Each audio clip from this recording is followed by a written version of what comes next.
पापियों को पाप से जयकारे। श्री भागवत भगवान की है आरती, पापियों को पाप से जयकारे। भागवत भगवान की है आरती, पापियों को पाप से जयकारे। श्री भागवत भगवान की है आरती, पापियों को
जाती थी, भगवान सूर्य प्रसन्न हो गए। भगवान सूर्य ने उनको एक प्रसाद रूप में मणि दे दी थी, जो 7.25 भाग सोना नित्य देती थी, माने 3.5 मन सोना रोज देती थी। स्नान करके जैसे पूजा करता था तो 7.25 बार सोना जब लेता रहा, धीरे धीरे सोने की कमी न रही, राजा बन गया सत्राजित, अहंकार आ गया सत्राजित। जब भगवान की सभा में पहुंचा तो भगवान तो निष्काम है, उन्हें गोपियों के साथ रास रचाया, कुछ लेने की इच्छा नहीं थी।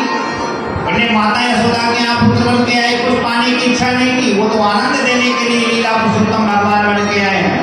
भगवान ने तो कुछ नहीं कहा, लेकिन भगवान के आसपास बैठे हुए जो मंत्री सेवक थे वो बोले, महाराज सत्राजित, ये जो मणि पहने होगा, जो 3.5 मन सोना रोज देती है, इस मणि को आप सत्राजित की मणि जो है, आप अपनी मणि को भगवान को क्यों नहीं दे देते?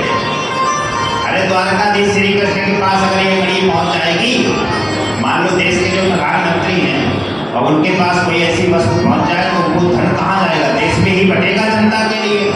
इसी प्रकार एक मणि अगर भगवान द्वारकाधीश को दे दोगे तो उसमें जो सोना आएगा वो जनता में बांटा जाएगा। वाला सत्राजित बोला, अरे मूर्खो, मैंने तपस्या की, मैंने शरीर को जलाया और जो मुझे मणि मिल गई मैं फ्री में इनको दे दूं? नहीं नहीं, मैं द्वारकाधीश श्री कृष्ण को नहीं दूंगा। सत्राजित लौटकर घर में चला गया।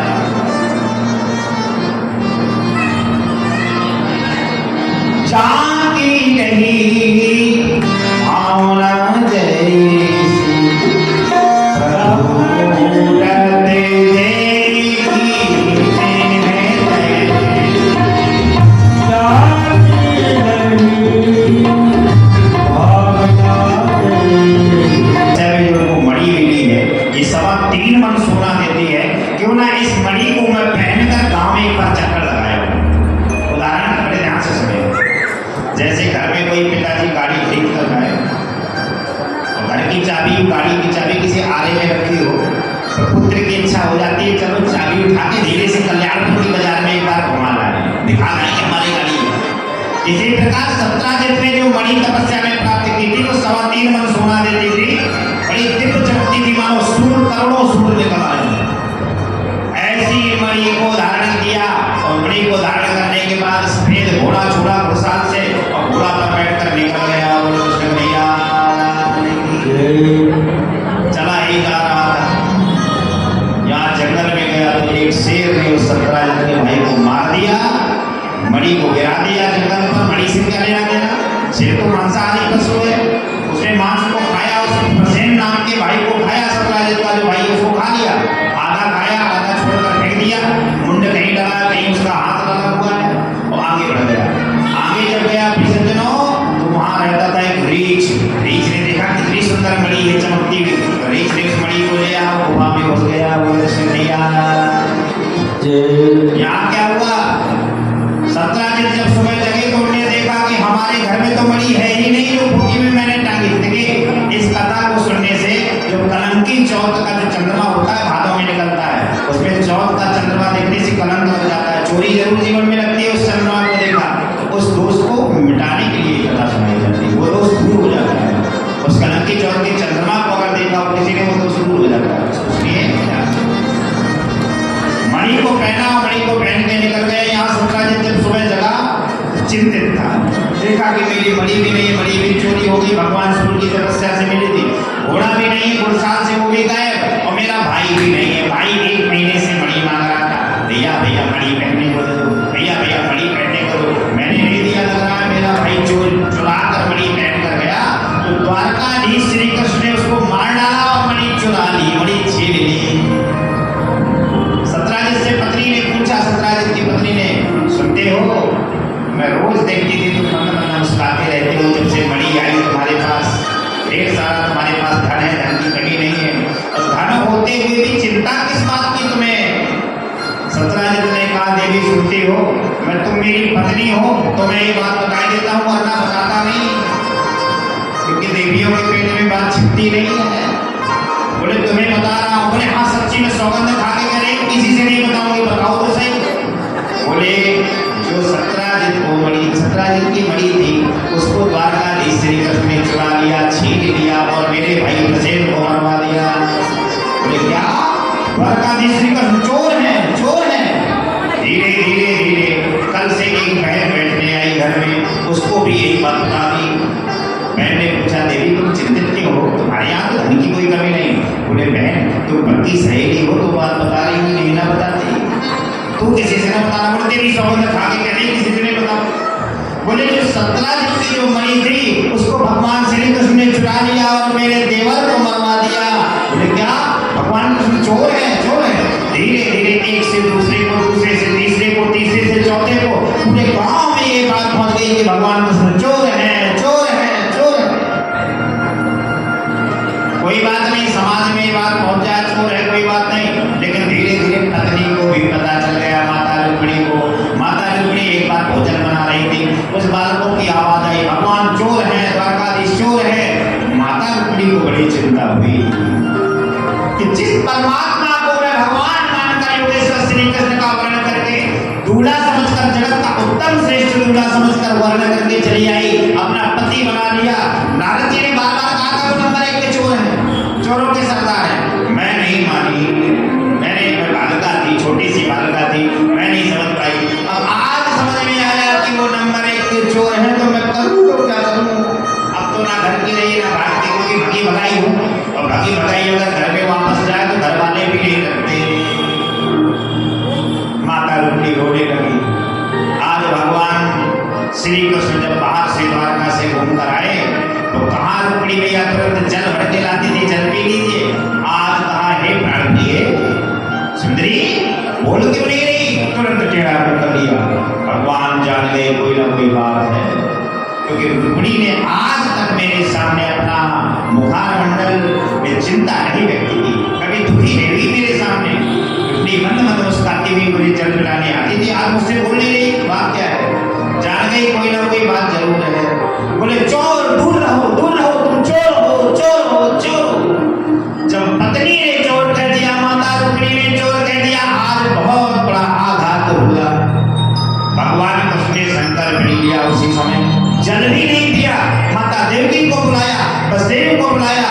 बोले माता जी, पिताजी, श्रेष्ठ पिताजी, मैं आपके सामने सौगंध खाकर कह रहा हूँ कि 17 दिन की मणि की चोरी आज मुझे जो लगी है, द्वारका के बूढ़े बुजुर्ग मुझे चोर कहें, मुझे बुरा नहीं लगेगा, लेकिन छोटे छोटे बालक भी मुझे चोर चोर कहने लगे। मैं द्वारका का राजा हूँ, अब मैं नहीं रह सकता, मैं मणि की चोरी ढूंढ कर रहूंगा किसने की है। चोर ये है, 17 दिन चोर है कि मैं चोर हूँ कि कौन चोर है?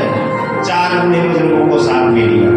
जब जाने लगे तो माता देवकी रोने लगी। बोले लाला बुढ़ापे में तो मेरी एक संतान हुई है, 75 साल की उम्र में तो तुम हमारे यहाँ आए हो, उसमें भी 12 वर्ष तक तो मैं तुम्हें खिला नहीं पाई, 10 वर्ष तक। जब आप मथुरा आए तब मैंने तुम्हें पाया, पहले तो माता यशोदा के यहाँ तुम रहे हो। लाला जाना तो मैं पुआ, पकौड़ी, बाजरे की रोटी, माखन मिश्री बांधे देती हूँ, जब भूख लगे तो तुम खा लेना। कन्हैया जाने लगे, 4 बूढ़े बुजुर्गों को ले लिया। बड़े ध्यान से चरण लगे हैं श्री प्रभुवर जी, चरण लगे गोविंद गोपाला, चरण लगे हैं श्री प्रभुवर जी, चरण लगे गोविंद गोपाला। कहते हैं चोर उनको दुनिया वाले, कहते हैं चोर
क्योंकि आजकल के जो युवा हैं उनकी बात सत्य नहीं मानी जाती। कहाँ जा रहे हो, कहीं नहीं, क्या कर रहे हो, कुछ नहीं, बस दो बातों में सारा उत्तर छुपा हुआ है।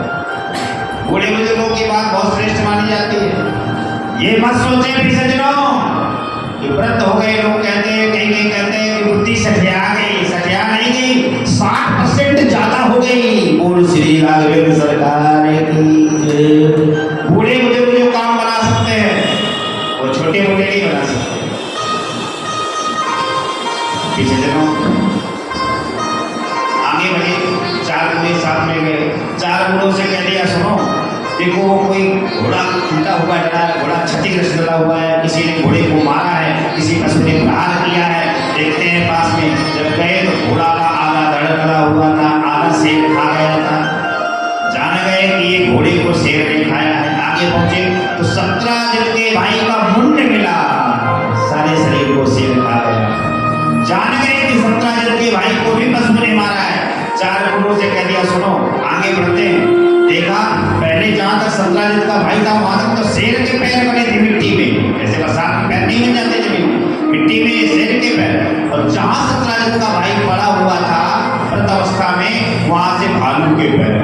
और जब भालू के पैरों को देख देख के आगे बढ़ने लगे तो कहा कि दादा लोगों, बूढ़े बुजुर्गों, काका लोगों, यही रुक जाइए, यही ठहर जाइए। बोले जब हम अंदर जाएंगे, आगे गुफा मिलेगी या कोई ऐसा संकट आया या कहीं हमें जाना पड़ा तो आप इंतजार करेंगे कितने दिन तक? बोले 15 दिन तक इंतजार करना है। एक काली काली गुफा दिखाई दे रही है, इसी के अंदर ये भालू गया है, भालू के पैर दिखाई देते हैं। 15 दिन तक इंतजार करना, और 15 दिन में अगर मैं निकल के ना आया तो समझ लेना कि मुझे मार दिया गया, मेरी सीता राम हो गई। तो 15 दिन का ही भोजन लेकर आए हो, सूखी पकौड़ी, बाजरे की रोटी, गुलगुला, पुआ, पकौड़ी, कलाकंद, वो जब खत्म हो जाए तो चले जाना माता देवी के पास, कह देना कि तुम्हारे लाला की सीताराम हो गई, सूचना दे देना। भगवान अंदर प्रवेश किया, चलते गए, काली काली विषैली गुफा थी, चलते गए विशाल गुफा में। अंदर पहुंचे तो एक पालने में, लकड़ी के पालने में रीछ की पुत्री लेटी थी, वहां चमक रही थी वो सुमंतक मणि। रीछ लेकर गया था, पालने में मणि को लटका दिया था। जिस प्रकार घर की माताएं घर का काम करती हैं, कोई बालक रोता है तो पालने में बच्चे को लिटा दिया जाता है, खिलौना टांग दिया जाता है, खिलौना जैसे हिलता है बालक पैर हिलाता रहता है, गिरते गिरते सो जाता है, तो घर के काम में लग गया। इसी प्रकार रीछ वो जो मणि को ले गया था, पालने में लटका दिया था, देखती रही वो रीछ, जामवंती रीछ की पुत्री खेलती रही। भगवान पहुंचे, भगवान ने सोचा मुझे इसकी पुत्री से क्या लेना देना है, भालू की पुत्री से, मुझे तो मणि से मतलब है, मुझे अपना कलंक मिटाना है। मुझे चोर कहते हैं ना कि मणि को चुराया। गए मणि को छोड़ने लगे, मणि को छोड़ ही रहे थे। अरे आश्चर्य की बात तो तब हुई कि दुनिया वाले तो उंगली उठाते ही हैं भगवान में, पशु भी उंगली उठाने लगे, रीछ की पुत्री भी कहने लगी चोर चोर चोर। भगवान को बड़ा कष्ट हुआ कि दुनिया तो कहती ही, आज भालू की पुत्री भी मुझे चोर चोर कहने लगी। तुरंत तो वही रीछ जिसकी पुत्री थी वो रीछ आया, भालू आए, उनका नाम था श्री जामवंत जी महाराज। बोल जामवंत जी महाराज की जय। और युद्ध होने लगा, चलता गया, 1 महीना युद्ध हुआ, दूसरा महीना युद्ध हुआ, तीसरे महीने में युद्ध हुआ, तीसरा महीना युद्ध करते करते कभी भगवान नीचे, कभी जामवंत जी नीचे, कभी रीछ ऊपर, कभी भगवान नीचे, कभी भगवान ऊपर। इस प्रकार 3 महीना तक ना कोई हारा न जीता। और तीसरे महीने में एक मुष्टिका का भगवान ने प्रहार किया तो रक्त बमन करने लगे जामवंत जी महाराज। जान गए जामवंत जी महाराज कि मैं किससे लड़ रहा हूँ, तो साक्षात परमात्मा है, कोई भालू नहीं था। एक समय की बात है, त्रेता युग में भगवान श्री राम ने जब रावण सरकार से युद्ध किया, रावण सरकार ने लंकापति रावण से युद्ध किया, लंकापति रावण से विजय प्राप्त कर ली युद्ध में। और विजय प्राप्त करने के बाद नल, नील, अंगद, द्विज, मयंक, हनुमान, कलिमुख, केसर सबको बैठा था। जामवंत सबसे पूछा क्यों युद्ध में हनुमान आनंद आया? बोले अरे प्रभु कैसी बात कर रहे हो? बोले हमारी जगतजननी माता को लंकापति रावण कैद किए हुए थे, उनको आप मुक्त करा के ले आए। अकेले आप पत्थर की शिला पर वृक्ष के नीचे विराजते थे, आज हमारी माता भी विराजमान है, क्या सुंदर छटा है, इससे बड़ा आनंद क्या होगा? नल से पूछा युद्ध में आनंद आया? नल ने कहा बहुत आनंद आया प्रभु, आपकी विजय प्राप्त हुई। और आपकी वीर से पूछा। जब सबसे पूछ लिया, द्रविड़ से, मैत्र से, अंगद से, सबने तारीफ की, प्रशंसा की भगवान की। बाद में पूछा जामवंत जी से, बोले आपको युद्ध में आनंद आया? बोले बिल्कुल नहीं आया। बोले आपको युद्ध में आनंद आया? बोले बिल्कुल नहीं आया। बोले क्यों? बोले महाराज मैं 10,000 हाथियों का बल लिए हुए युद्ध करने के लिए बैठा रहा। आपने मुझे बूढ़ा समझकर सोचा बूढ़े हैं केवल आशीर्वाद देते रह गए, आपने मुझे लड़ने के लिए कहा ही नहीं। आपने कह दिया तो जामवंत मंत्री अति बूढ़ा। आपने कह दिया था ये मंत्री बूढ़ा है, बस इनको आशीर्वाद देने दो, बूढ़े बुजुर्गों को आशीर्वाद बनाए रखने दो, लड़ना नहीं। अगर मुझे लड़ने के लिए सेवा देते तभी तो आनंद आया, मैंने तो सेवा युद्ध में कुछ की ही नहीं।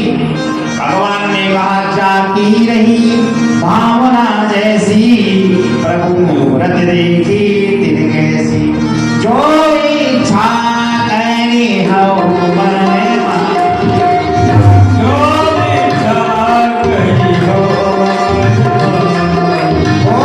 जो इच्छा करी हो मन मानी। भगवान आए हैं, जब जाना है मेरे यहाँ भगवान युद्ध करने आए हैं, तो पूजा करने के लिए ना मिठाई है, ना धन संपत्ति है, ना रुपया है, ना पैसा है, ना माला है, ना फूल है। अरे पशु है, पशुओं के यहाँ, भैंसों के यहाँ, पशुओं के यहाँ कोई भी सज्जनों पूजा करने की सामग्री होती है क्या? तो रीछ के यहाँ क्या सामग्री होती है? बालू ने सोचा एक सामग्री सबसे अच्छी है मेरे पास। बोले क्या? बोले लोग दान करते हैं, कोई अन्न दान करता है, कोई धन दान करता है, कोई रुपया पैसा चढ़ाता है, कोई मिष्ठान दान करता है, लेकिन मेरे पास एक कन्या है, तो क्यों ना मैं कन्या दान ही प्रभु को कर दूं, भगवान प्रसन्न हो जाएंगे। उन्होंने रीछ की पुत्री को पकड़ा, अपनी पुत्री को पकड़ा। देखिए भालू की पुत्री है, तो नाक में भी 3-3, 6-6 इंच के बाल लटक रहे थे, कान में भी 6-6 इंच के बाल, पेट में भी बाल, जंगा में भी बाल, चारों तरफ बाल ही बाल। भालू की पुत्री है। हाथ पकड़ा और पकड़ा के भगवान को थमा दिया। बोले प्रभु आप स्वीकार कीजिए मेरी छोटी सी कन्या को। भगवान ने पशु के साथ भी विवाह कर दिया। कितने विवाह हुए? 2। पहला विवाह किसके साथ हुआ? रुक्मिणी मैया के साथ। दूसरा विवाह जामवंती के साथ। अब रीछ की पुत्री अब साड़ी तो रखी नहीं है, वहाँ आभूषण तो रखे नहीं, तो द्वारका लेके जाना है। अगर द्वारका में जाएंगे रीछ की पुत्री भालू की पुत्री को लेकर, तो द्वारका वाले हंसी करेंगे कि अभी तक नहीं भगा के लाया था और राजकुमारियों से शादी करता था, भालू से भी शादी करने लगा, पशुओं से भी विवाह करने लगा। तो करें तो क्या करें? तुरंत योग माया का ध्यान किया, वही आभूषण और साड़ी प्रकट हो गई। कहा साड़ी पहन लो। रीछ की पुत्री को साड़ी पहनाया। कह दिया भगवान ने घूंघट 2 हाथ का करना, क्योंकि तुम्हारे नाक में भी 6-6 इंच के बाल लटक रहे हैं। शायद बाल में कह दो तुम ये द्वारका के बालक कहेंगे देखो देखो मदारी आ रहा है, मदारी आ रहा है, मदारी आ रहा है, भालू न जाने के लिए हंसी होगी मेरी। तुरंत साड़ी पहनी, आभूषण पहना, चलने लगी। चलन लगी है द्वारिका नगरी, चलन लगी है ओ चलन लगी है द्वारिका नगरी, चलन ओ चलन लगी है द्वारिका नगरी, चलन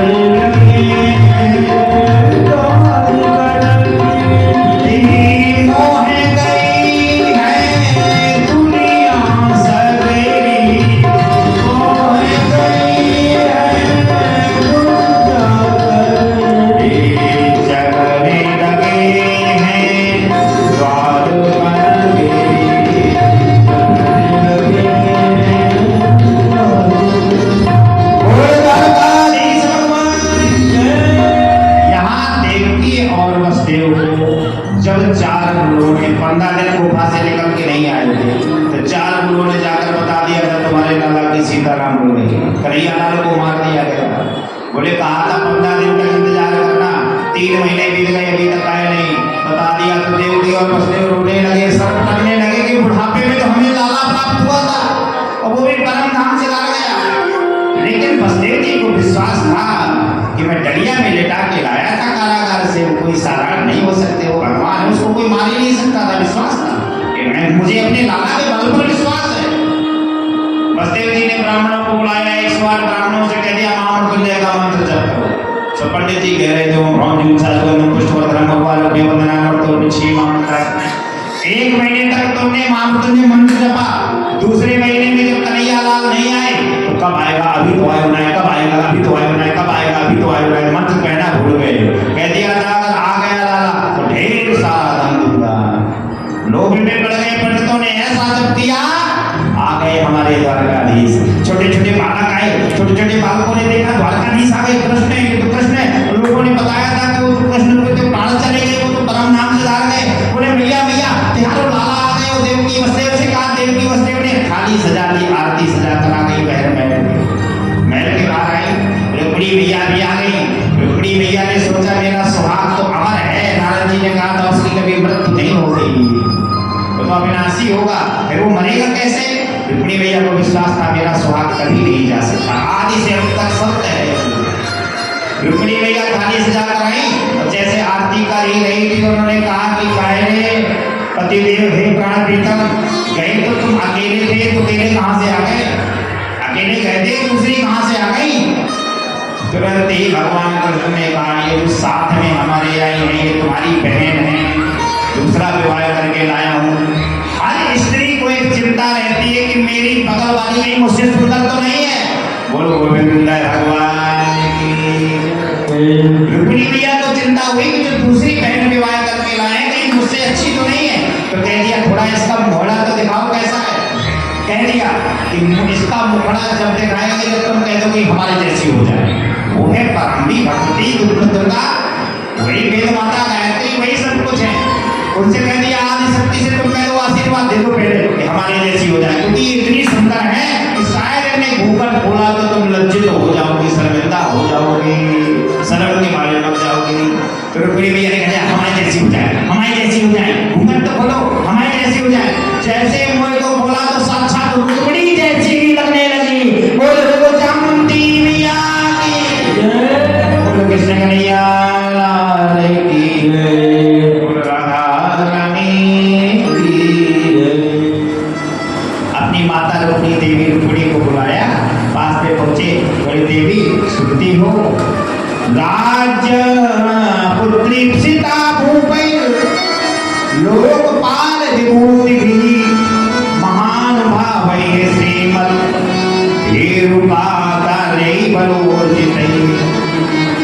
देवी मैं सुनता हूँ तुम तो बड़े बड़े राजाओं की पुत्री हो।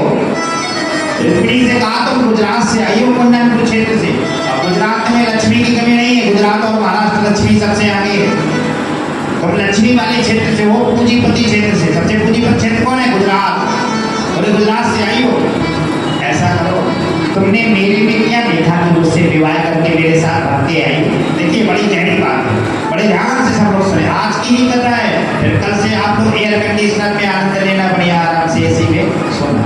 और गोविंद भगवान की कथा 4 बजे शुरू होती थी, आप लोग 4:30 बजे आते थे। और गोविंद भगवान की। बोले तुम धनवान प्रदेश से आई हो, सुंदरी हो, राजा की पुत्री हो, किसी प्रकार की गुणों की कोई कमी नहीं है, स्वरूपा हो, सुलक्षणा हो, सुनीति हो, नीति शास्त्रों को मानने वाले हो। मैं नंबर 1 का काला कलूटा हूँ, नंबर 1 का चोर हूँ, माखन चोर हूँ, चोरों का सरदार हूँ। मेरे ना बाप का पता ना मेरी माँ का पता। कहते नहीं है मुकुट के धारे सांवरे लाला दुई बाप ने जाए। कोई कहता आनंद का छोरा, कोई कहता बसदेव का छोरा है। मेरे माँ बाप का भी कोई पता नहीं।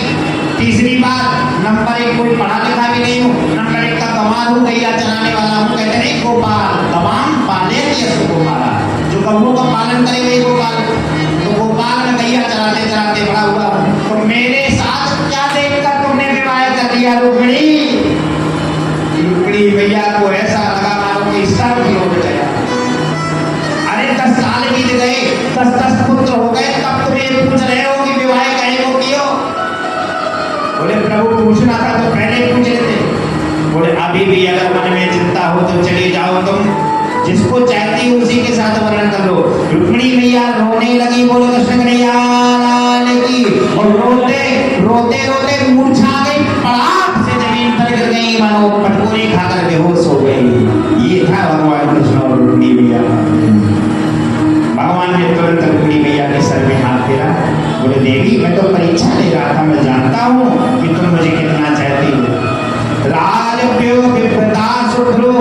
समुद्रं शरणं गतां बलवद्भिर्गतद्वेषान् प्रायश्चक्तु नपासुना। मेरे जैसा डरपोक आदमी नहीं, जरासंध ने आक्रमण किया तो मैं डर कर रण छोड़कर भाग गया था, तो फिर मेरे साथ विवाह कैसे किया? रुक्मिणी मैया को बेहोशी आई, ये सब सुन के बेहोश हो गई कि देखो तो भगवान ने मेरे विवाह कर दिया, फिर मेरी परीक्षा ले गए, भगवान ने क्षमा किया। इस प्रकार की स्थितियों एक दिन 16,108 पटरानियां हाथ जोड़कर भगवान के पास आ गए। भगवान बैठे थे, किसी रानी से बात नहीं करते, घर में रखी थी एक पूजा, सत्यनारायण की कथा रखी भगवान को द्वारकाधीश के महल पर, तो सत्यनारायण होने की तैयारी चल रही थी, यहाँ भगवान माला लिए जप कर रहे थे। ओम राधाय नमः, ओम राधाय नमः, ओम राधाय नमः, ओम श्री सरलाय नमः, ओम राधाय नमः। बोले प्रभु प्रभु प्रभु।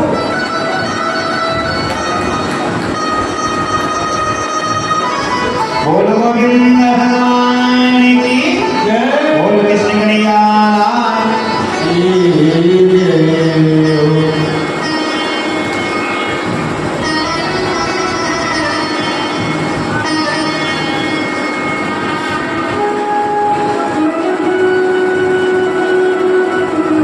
पूछा 16,108 रानियों ने पूछा,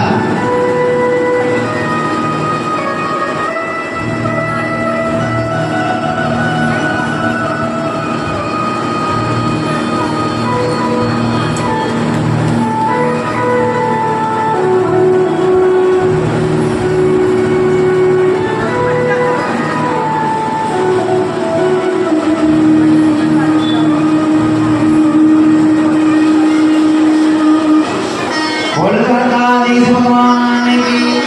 16,108 पटरानियों ने पूछा, हे परमात्मा, भगवान मानकर तो हम तुम्हारे साथ विवाह करके आए हैं, लेकिन तुमसे बड़ा पूजा कौन कौन है? तुमसे बड़ा पूजा करने वाला और परमात्मा कौन है जिसका तुम भजन करती हो? उसका नाम तो बताओ सही। भगवान ने कहा, उस तत्व का नाम, उस देवी का नाम, उस भगवान का नाम है राधा। बोल राधा रानी की जय हो। अब जैसे राधा कहा तो 16,108 रानी हाथ जोड़कर साष्टांग लौट गई। बोले उस राधा रानी को हम प्रणाम करती है कि हमारे जैसी सुंदरियों के बीच रहकर भी जो गोविंद हमारा पति उस राधा को याद करता हो। प्रणाम किया। बोल राधा रानी की। बोले महाराज कृपा करके ये तो बताइए वो राधा रहती कहाँ है, उनका निवास स्थान कहाँ है? बोले वो राधा गोलोक धाम में बसती है। बोल राजेश्वरी राधा रानी की। जय। बोले उस गोलोक वासी राधा के दर्शन हम कैसे करेंगी, वहां कैसे पहुंचेगी? क्योंकि जीते जी तो गोलोक जाना संभव नहीं है। मुझे राह से आ रहा तेरे दर पे सर झुका, मुझे राह से आ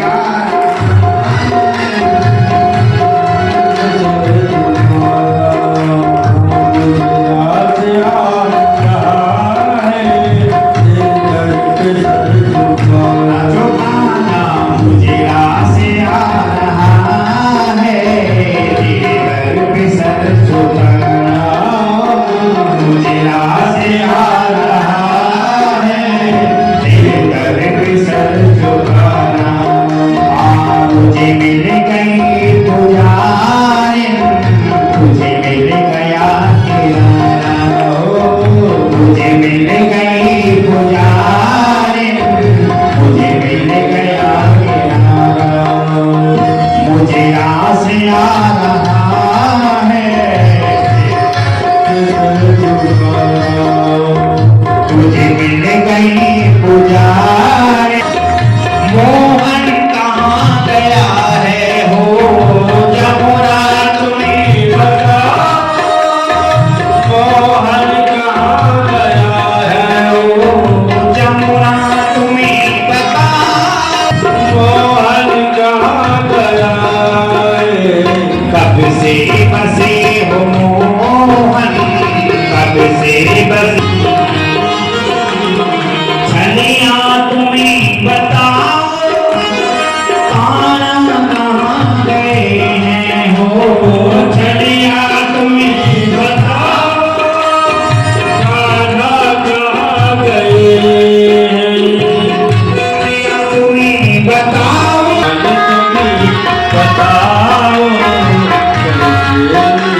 हम आपके पास भग के चले आए, लेकिन आप किसको जप रहे हैं, किसकी याद कर रहे हैं? बोले उसका नाम है राधा।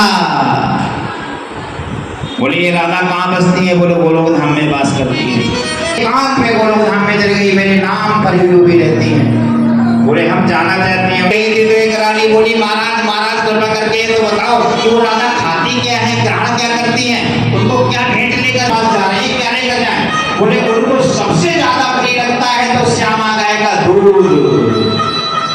उन्होंने सोने के गिलास में श्यामा गाय का दूध भरा और दूध भर के लिए घड़ी दी। बोले आंखें बंद करो, चट से हम दे देंगे। गोलोक धाम आंखें बंद की, नेत्र बंद किए, क्षण भर में वो दिखाई दी गोलोक धाम में डंडा लिए हुए द्वारपाल बनी हुई। इतनी सुंदर है, ऐसी स्वरूपवती है, ऐसी जय हो। सभी लोग बोले बोल श्री राधे श्री राधा रानी की। राधा को प्रणाम किया। बोले मातेश्वरी, बोले कहाँ से आई हो? टेढ़ा मुंह कर लिया। देखा नहीं उन स्त्रियों को, उन रानियों को, उन राजरानियों को, कन्हैया लाल की 16,108 पत्नियों को नहीं देखा। टेढ़ा मुंह कर लिया। कहाँ से आई हो? बोले हम आई हैं द्वारका से। बोले कौन हो? बोले हम कन्हैया की 16,108 पटरानियां हैं। तुरंत टेढ़ा मुंह कर लिया। बोले अभी कदा भी नहीं देखेगी, अभी 100 है 100। उनकी तरफ नहीं देखा। राधा रानी ने कहा कि हम कैसे जाने कि तुम कन्हैया लाल की पटरानियां हो, हमारे परमात्मा की पटरानी हो। बोले गोविंद की अर्धांगिनी हम कैसे जाने? बोले कि ये बताओ कि जब तुम आ रही थी तो कन्हैया ने हमारे लिए कुछ भेजा? अगर हमारे यहाँ कोई आता है तो हमारे प्रभु प्राण प्रीतम गाय का दूध भेजते हैं। बोले भेजा? बोले हाँ, श्यामा गाय का दूध भेजा। जैसे श्यामा गाय की बात करी, जान गई कि कन्हैया ने ही भेजा है, द्वारकाधीश ने भेजा है। बोले लाओ लाओ। और जैसे ही वो गिलास में भरा हुआ दूध लिया, गर्म किया हुआ दूध था, सोने के गिलास में था। सोना पी सकते हो, साधारण गर्म तो होता नहीं, गर्म दूध भरा हुआ था, खोला हुआ। उसी दूध को राधा रानी ने पिया और गन्ना करके जैसे पिया है, पेट में पहुंचा है दूध। यहाँ भगवान कृष्ण के चरण में पगोड़िए पड़ गए। बोलो कृष्ण कन्हैया। राधा रानी को प्रणाम करते हुए आशीर्वाद लेकर गई। भगवान से हाथ हवा लिया, भगवान को पूछा कि मेरी याद करते हैं वो गोविंद की नहीं, मेरे परमात्मा मेरे प्रभु याद करते हैं कि नहीं? बोले रात दिन आपके नाम की ही माला जप करते रहते हैं, आपकी ही माला जप रहे थे, तभी तो हम पूछ के आई हैं। जैसे ही पहुंची तो भगवान पुकार रहे हैं, हे प्राणेश्वर। उनके हृदय पर रहता है मेरे चरणों का वास। जैसे गर्म गर्म दूध गया, उस अग्नि के ताप के कारण मेरे चरण जल गए, पकोड़े पड़ गए। बोलो कृष्ण कन्हैया की जय हो। राधा शक्ति भैरव भेदा। राधा कोई अलग नहीं है, राधा और कृष्ण दोनों एक है। ठीक उसी प्रकार है। उदाहरण के लिए मैं एक बात बताऊं, जिस प्रकार जीवात्मा से जीव का मिलन होता है, जब तक हमारे अंदर जीव रहता है तभी तक हमारा शरीर चलता है, और जिस दिन जीव निकल के चला जाता है तो हमारा शरीर मृत अवस्था को प्राप्त हो जाता है। जब तक हमारे शरीर पर परमात्मा है, परमात्मा का अंश है, जीव है, तभी तक तो ये बोलता चलता है। और जहाँ चला गया तो तब दुनिया वाले कहते हैं राम नाम सत्य है, राम नाम सत्य है। अगर पहले कह देते तो बाद में ये स्थिति न होती। अरे जब चला गया तब राम नाम सत्य है कह रहे हो, तब कहने से कोई फायदा नहीं, क्योंकि जो चला गया वो सुनने वाला नहीं है। और ये राम नाम सत्य है का ये हाल भी होता है कि किसी के घर में कोई दिन मेहमान पहुंचे, कोई संत पहुंचे, वो पहले दिन बैठ के राम नाम सत्य है कहने लगे, राम नाम सत्य है, राम नाम सत्य है। तो कहेंगे देखो तो बाबा जी ने आज ही उद्घाटन कर दिया, बोली खराब कर दी। और बताइए कोई कह सकता है इतने में कि राम नाम असत्य है? वास्तव में सत्य है, लेकिन स्थिति तो ऐसे बुरी उत्पन्न हो गई कि उसको मरने में बोला जाता है राम नाम सत्य है, तभी हम लोगों को बुरा लगने लगा। अगर माना जाए तो अकाट सत्य है, त्रिकाल सत्य है। बोल सिया रामचंद्र की, बोल राशेश्वरी राधा। भगवान का देवी और चरण का स्वागत किया, सेवा की, मलहम लगाया, जैसे तैसे उनकी पीड़ा शांत हुई। धीरे धीरे सुखदेव जी महाराज राजा परीक्षित ने प्रश्न किया। बोले महाराज, राधा रानी और कृष्ण के विषय में लोग चर्चा करते हैं, या राधा रानी का भगवान कृष्ण के साथ विवाह नहीं हुआ, रुक्मिणी के साथ विवाह हुआ, ऐसा क्यों? तो ध्यान दें, दुर्गे विनाश में दुर्गे जय। सुन लीजिए, काल विनाशन काली जय जय उमा रमा ब्रह्माणी जय जय राधा रुद्री जो रुक्मिणी भगवती अम्बा के रूप में मिली है, गौरी के रूप में मिली है, पर भगवती सीता के रूप में मिली है, वही रुक्मिणी ही तो राधा है। बोलो कृष्ण कन्हैया राधा रुक्मिणी सीते वो साक्षात परमा भगवती वही माँ लक्ष्मी है, वही राधा है, वही तटिका के रूप में रुक्मिणी के रूप में विराजमान हो गई, वही रुक्मिणी विराजती है भगवान श्री कृष्ण के साथ। बोल रुक्मिणी सुखदेव जी महाराज से राधा कृष्ण का भगवान परीक्षित जी ने प्रश्न किया। बोले महाराज भगवान ने धनवानों पर कृपा की, भगवान बलशाली पांडवों पर कृपा की, उनके रथ को चलाया, महाभारत के युद्ध में विजय प्राप्त कराई। भगवान ने बड़ी बड़ी भक्तियों पर कृपा की, बड़ी शक्तियों पर कृपा की। भगवान भक्त वत्सल कहे जाते हैं। भगवान ने कभी निर्धनों पर, असहाय ब्राह्मणों पर कृपा की। बोले इसका भी प्रमाण है प्रभु।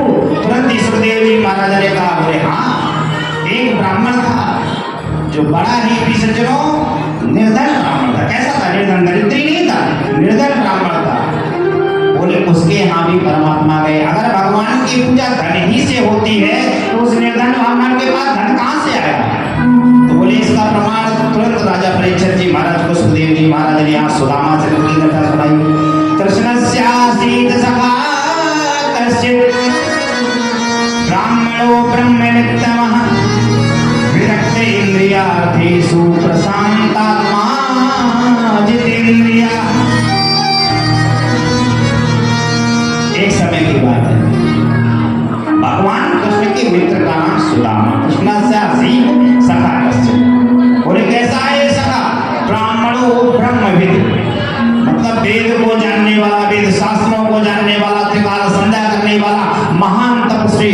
ब्राह्मणो ब्रह्मवित्तमः प्रशांत आत्मा जितेंद्रिय। कैसा है? शांत नहीं रहता, प्रशांत, जो कभी दुखी होता ही नहीं। उनके आंखों में शिकन देख ही नहीं सकते, उनकी आंखों में दुख तो भरा चेहरा देख ही नहीं सकते, हमेशा मंद मंद मुस्कुराता रहता है। उसकी स्थिति क्या है? नियम क्या है? उसके संन्यास का नियम क्या है? पंच घरों में पंचमुखी भिक्षा मांगता है। उसमें चाहे उनको 5 मुट्ठी मिले, चाहे 5 घरों में 3 मुट्ठी मिले, उसी से अपने परिवार का भरण पोषण करता है। बोल सुदामा महाराज की। बोले इनकी महाराज मित्रता कैसे हुई?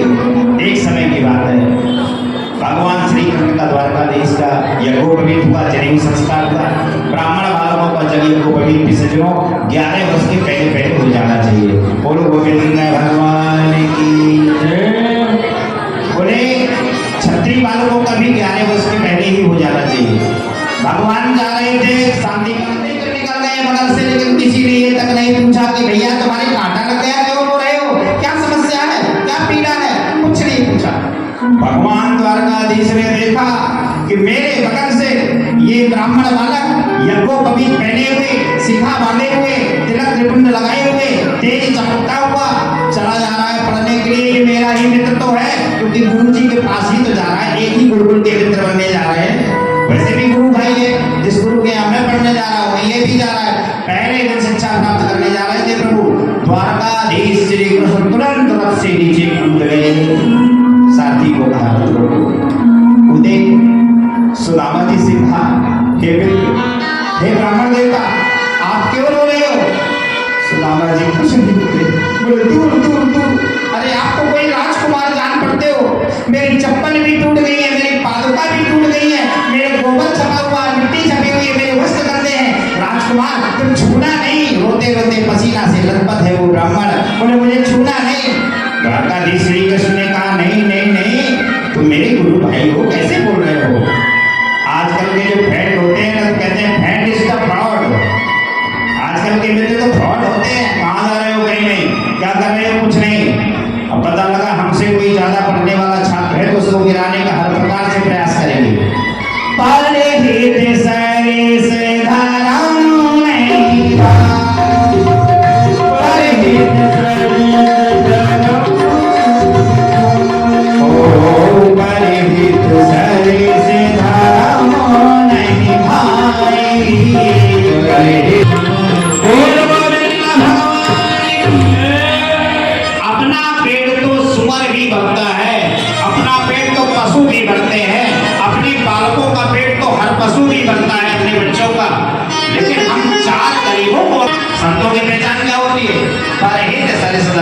खाई पर पीड़ा सम नहीं अजमाई। वो पराई पुरुष की पीड़ा नहीं देख सकते। संत की पहचान क्या होती है? एक बार क्या हुआ, एक संत जमुना नदी में स्नान कर रहे थे, बरसात का मौसम था। एक भिक्षु तर्पण कर रहे थे, जल दे रहे थे, उसी समय उनके हाथ में आया भिक्षु। भिक्षु को तुरंत उन्होंने फटकारा, सो गए लगा, ऐसे किया क्या क्या रसोई घर में बनेगा, मैं क्या क्या खाऊं, इतना खाने पीने के लिए कि कौन सा आइटम मैं खा लूं।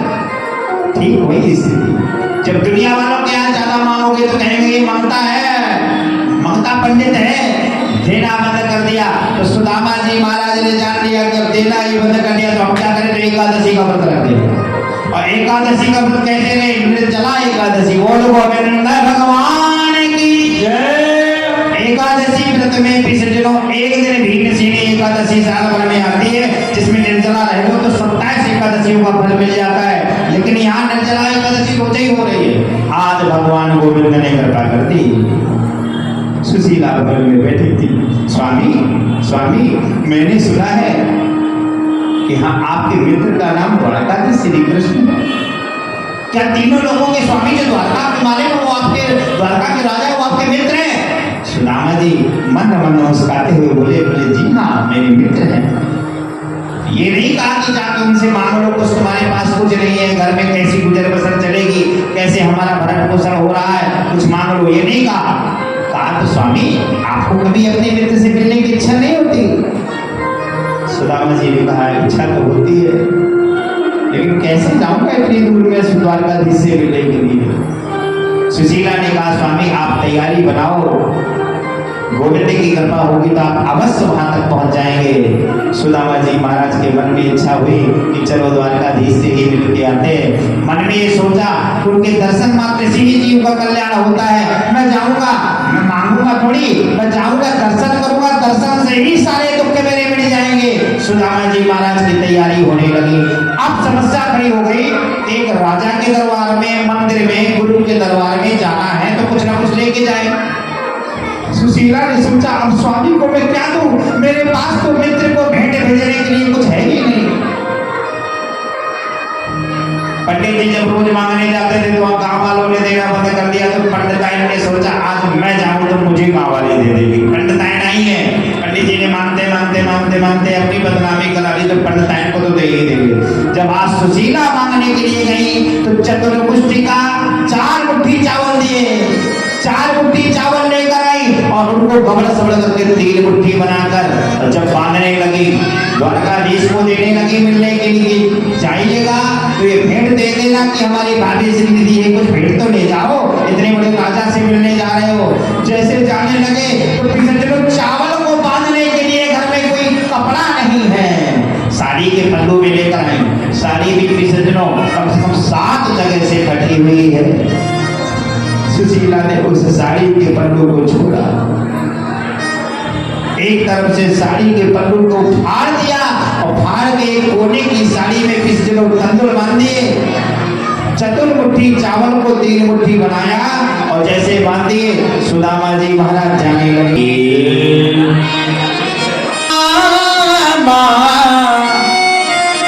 हरे कृष्ण रामा बीचू बहत है सागर में बड़ी दूर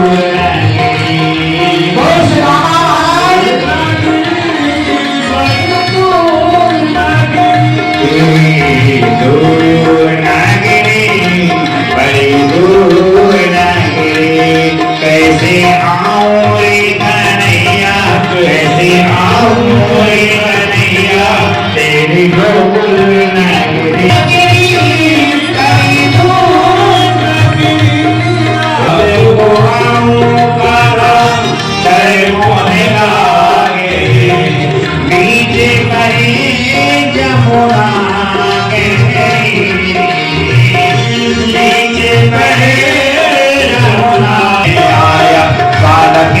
जब आया करता बालक घर जब आया करता बालक घर जब गरीबी ये गरीबी का कृष्ण के दर पे विश्वास लेके आ आया मेरे बचपन का यार है मेरा श्याम, यही सोच कर मैं आस लेके आया हूँ।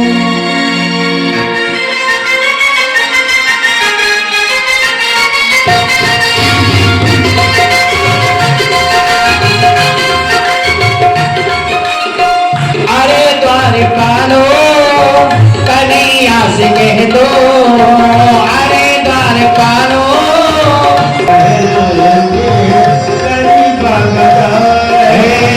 तुम्हारे महल में करीब आ गया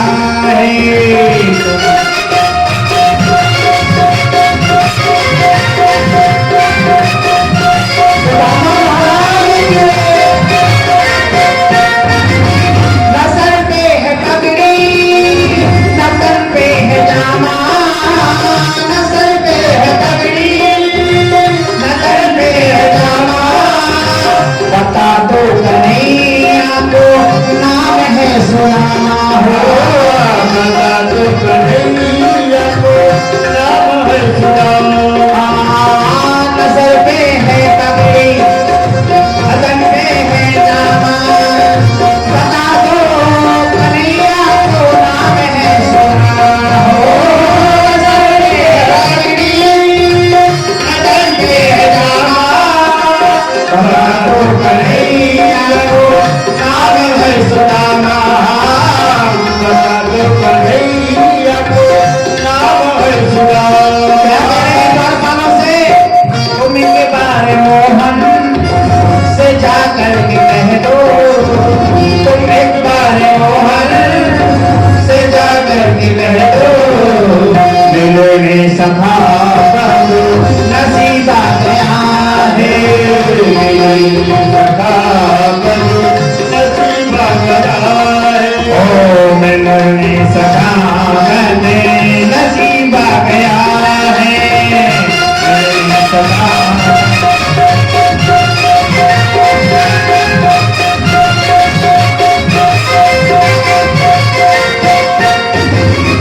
सुनते ही तारे चले आए मोहन, सुनते ही तारे चले आए मोहन, मोहन लगाया करे सुदामा को मोहन, ओ सुनते ही तारे चले आए मोहन, अजम्मा पहलवान कैसा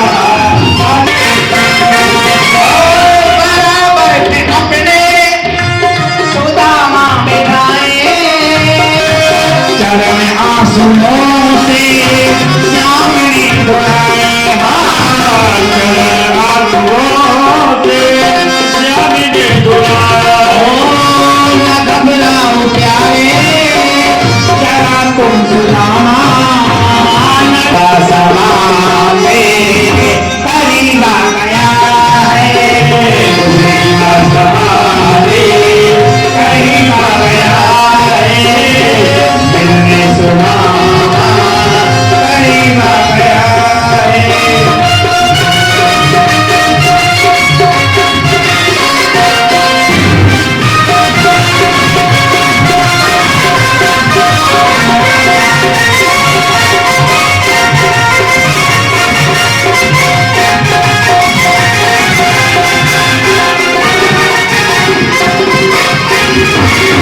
करीब आ गया बोल सुना कि मैंने उनको नाविक को उतराई देनी थी, वो भी नहीं है, भगवान द्वारकाधीश जी केवल बन के आ गए, बोल कृष्ण कन्हैया द्वारका पहुंचे।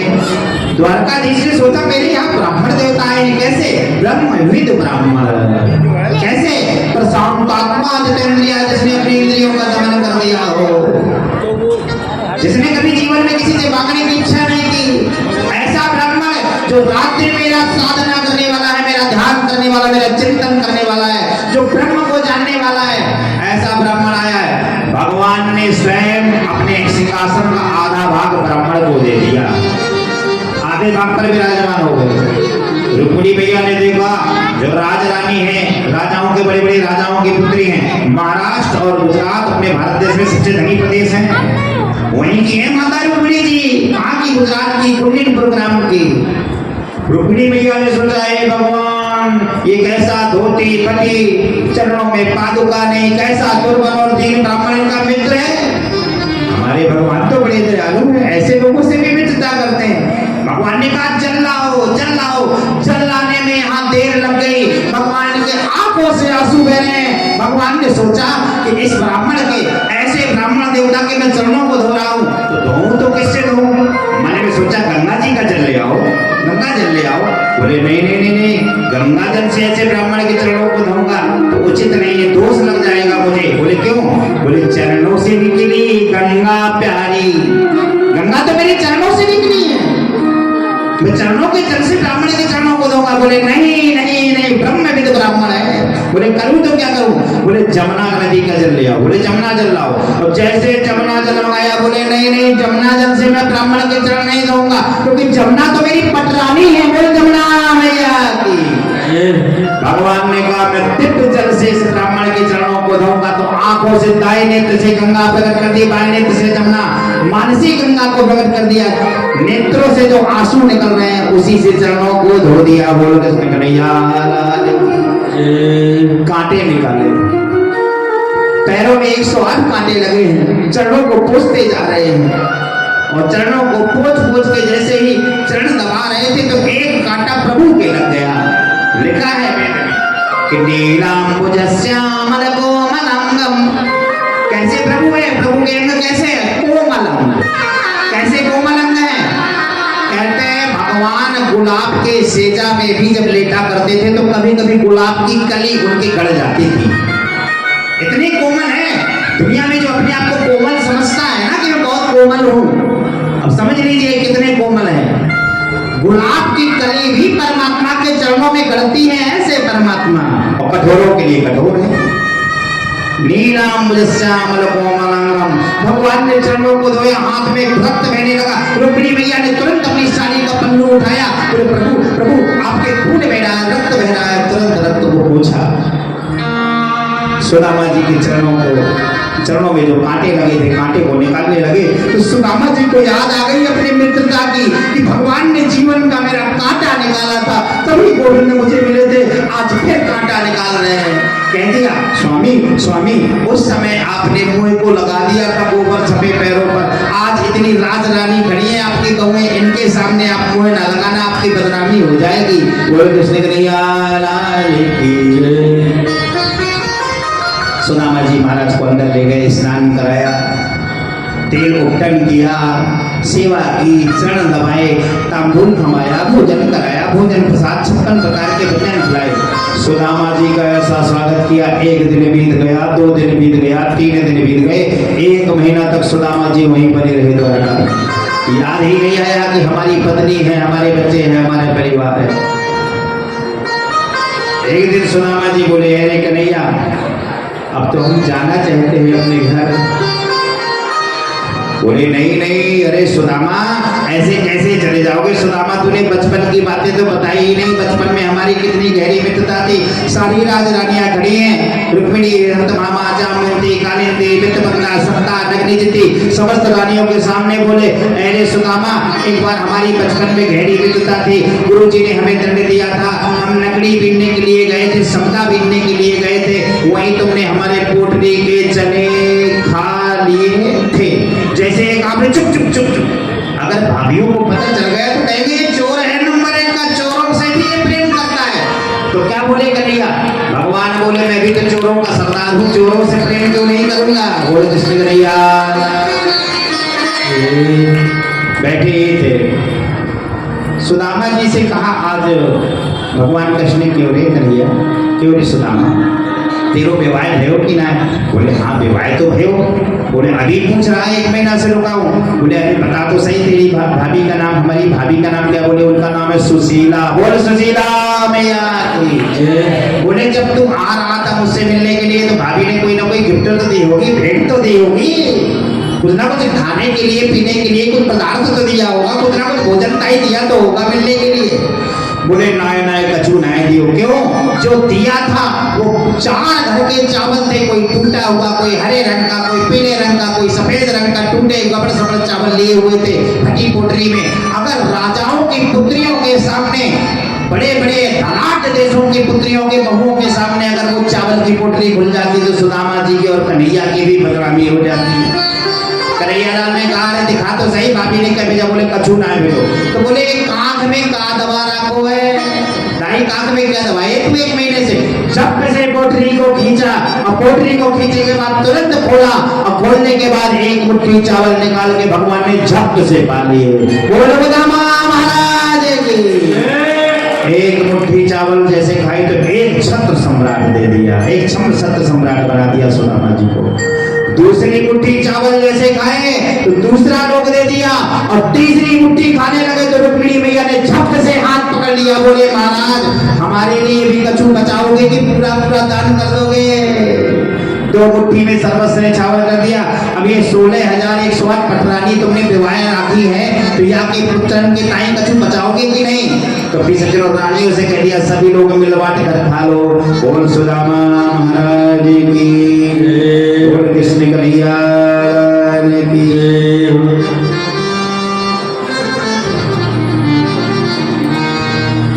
ऐसी गरीबी काहू को न दीजे, ऐसी गरीबी काहू को न दीजे। लाडली अब कृपा कीजिए, कीजिए लाडली अब कृपा कीजिए, कीजिए लाडली अब कृपा कीजिए, कीजिए करुणामय कृपा कीजिए, कीजिए करुणामय कृपा कीजिए। ओ चरणों में लगा लीजिए, लीजिए चरणों में लगा लीजिए। क्या भाव है भक्त का? उम्र भर बरसाना में रहूं, उम्र भर बरसाना में रहूं, कोई ऐसी सजा दीजिए, दीजिए कोई ऐसी सजा कीजिए, कीजिए लाडली अब कृपा कीजिए। कीजिए लाडली अब कृपा कीजिए। मेरा दिल आपका घर हुआ मेरे बाबा, मेरा दिल आपका घर हुआ मेरे बाबा। क्या कहा कवि ने? कितना सुंदर भाव है भक्त का। आते रात आते जाते रहा कीजिए, कीजिए आते जाते रहा कीजिए। हे लाडली अब कृपा कीजिए, कीजिए लाडली अब कृपा कीजिए। ओ साथियों मैं तुझे कुछ कहूँ,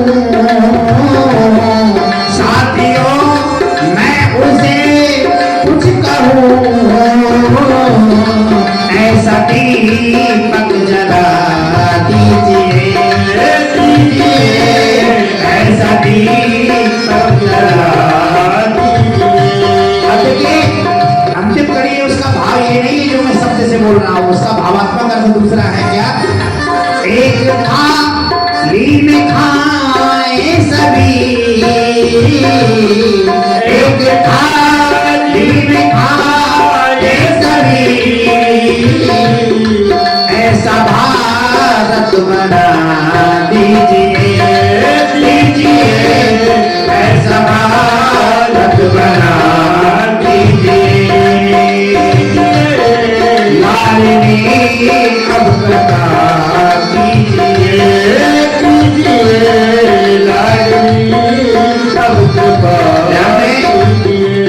हिंदू राष्ट्र की चर्चाएं अनेक अनेक धर्माधिपतियों के यहाँ चलने लगी। हिंदू राष्ट्र, हिंदू राष्ट्र, हिंदू राष्ट्र। क्या अभी हम आप सभी हिंदू एक नहीं है? एक नहीं है तो एक होकर देखो, एक होने का प्रयास करो। उदाहरण, एक क्यों नहीं है हिंदू राष्ट्र, क्यों नहीं बन रहा? उसका एक कारण है। बोले क्या? मैं यूट्यूब में भी बोल देता हूँ, लाइव चलता है जब कथा का। जब तक मनुष्य का ये भाव रहेगा कि आप कितने भाई हैं, बोले हम 2 भाई हैं, 1 भाई है, तब तक हिंदू राष्ट्र नहीं बन सकता। मनुष्य जब भी पूछे आपके कितने भाई हैं, बोले हम 4 भाई हैं। कौन कौन? ब्राह्मण, क्षत्रिय, वैश्य, शूद्र। तो सब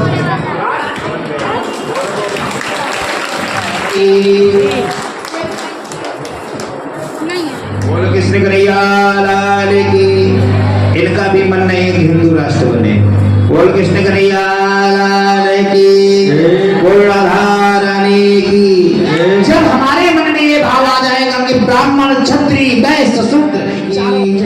सुदामा जी का मिलन हुआ। सुदामा जी ने तंदुल खाए और जैसे ही चावलों के प्रसाद को पाया, एक मुट्ठी खाने पर एक छत्र सम्राट बना दिया। सज्जनों, द्वारकाधीश ने चावल खाने के बाद सुदामा जी को दूसरी मुट्ठी पाने के बाद सज्जनों दूसरा लोग दे डाला और तीसरी मुट्ठी जैसे खाने लगे तो तीसरी मुट्ठी में रुक्मिणी मैया ने पकड़ लिया। बोले 16,108 का विवाह आपने किया है, ये कहाँ रहेंगे? इनके लिए भी तो स्थान रखो। बोल किसने कन्हैया लाल की। बोल किसने कन्हैया जय।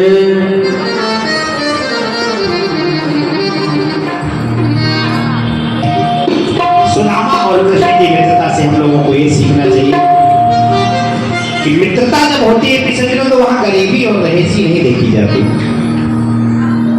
निर्धनता और धनता नहीं देखी जाती, मान बनाई नहीं देखी जाती। ध्यान दें, हनुमान किसे कहते हैं? हनसते मानह अस हनुमाना। जिसने अपने मान का हनन कर दिया हो उसी का नाम हनुमान है। और कथा पर, धार्मिक अनुष्ठानों पर, पूजा पर, मंदिर पर जाने के बाद भी मनुष्य मान चाहे तो समझ लो वो मेहमान तो बन ही नहीं सकता। बोलो गोविंद भगवान की जय।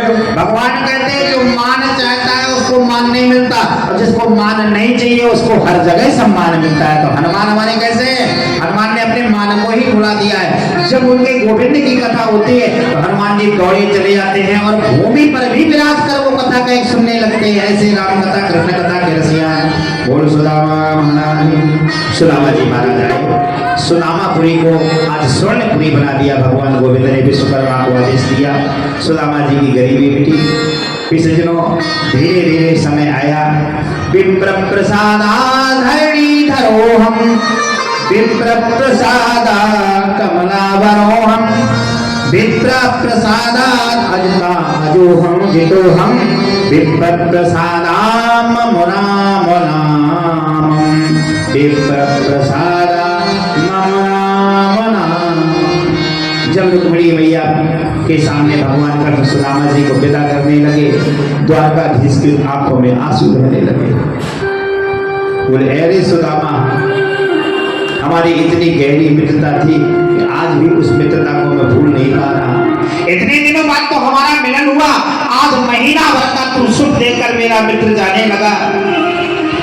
तो आया है सो जाएगा, सुदामा जी कह रहे हैं, आया है सो जाएगा राजा रंग को फकीर, और कोई सिंहासन चढ़ गया सो कोई बंधा जंजीर। बोले जाना तो सबको है, जो आया है वो एक न एक दिन जरूर जाएगा। जाने लगे सुदामा जी महाराज। भगवान कृष्ण विदा करने के लिए जा रहे हैं तो रुक्मिणी मैया ने नाक मुंह से बोला, बोले इतना आपने ब्राह्मण की सेवा की, दुनिया में परमात्मा आपको रोते नहीं मैंने देखा, लेकिन इस ब्राह्मण के जाने पर आपके आंसू। तब उन्होंने कहा विप्र प्रसादा धरणी धरोहम, इसी ब्राह्मण की कृपा से ही शेषनाग जी धरणी को, पृथ्वी को धारण करते हैं। और विप्र प्रसादा कमलावरोहम, अरे इसी ब्राह्मण की कृपा से ही ब्राह्मण अगर चिट्ठी लेकर द्वारका न जाता तो भी सज्जनों रुक्मिणी से कहा मैं तुम्हें भगा के न ले आता, तुम्हें वर्ण न करता, तेरे साथ विवाह न करता। पंडित जी ने ही काम बनाया था, डाकिया का काम किया था। विप्र प्रसादा कमलावरोहम, विप्र प्रसादा अजिताज तो ब्राह्मणों के प्रसाद से ही मैं दुनिया के समस्त योद्धाओं से विजय प्राप्त करता हूँ। जितो हम विप्र प्रसादाम और ब्राह्मणों के ही प्रसाद से मैं अपने इष्ट को प्राप्त करता हूँ। बोलो गोविंद भगवान की। सुदामा जी महाराज जाने लगे, कहते हैं सुंदर एक भजन आता है, विदाई गीत जिसे बोलते हैं। ऐरी कन्हैया तुमको बतला रहे हैं, ऐ प्यारे वालों बता रहे हैं, ऐ नगर वालों हम बतला रहे हैं। हम ब्रजवास ब्रज को जा रहे हैं, हम ब्रज ला रहे हैं। ओ हम ब्रजवासी ब्रज को जा रहे हैं। हम ब्रजवासी अपने ब्रज को जा रहे हैं। ओ हम ब्रजवासी ब्रज को जा रहे हैं। हम ब्रजवासी अपने ब्रज को जा रहे हैं। ओ छूटे नहीं साथ तुम्हारा, छूटे नहीं साथ तुम्हारा, हुआ है प्रभु जी से बुलाना दोबारा। भगवान गोविंद से कह रहे हैं सुदामा जी, बुलाना दोबारा। दुआ है प्रभु जी से बुलाना दोबारा, दुआ है प्रभु जी से बुलाना दोबारा। मानो सही तुमको बतला रहे हैं, मानो सही तुमको बतला रहे हैं। हम ब्रजवासी ब्रज को जा रहे हैं।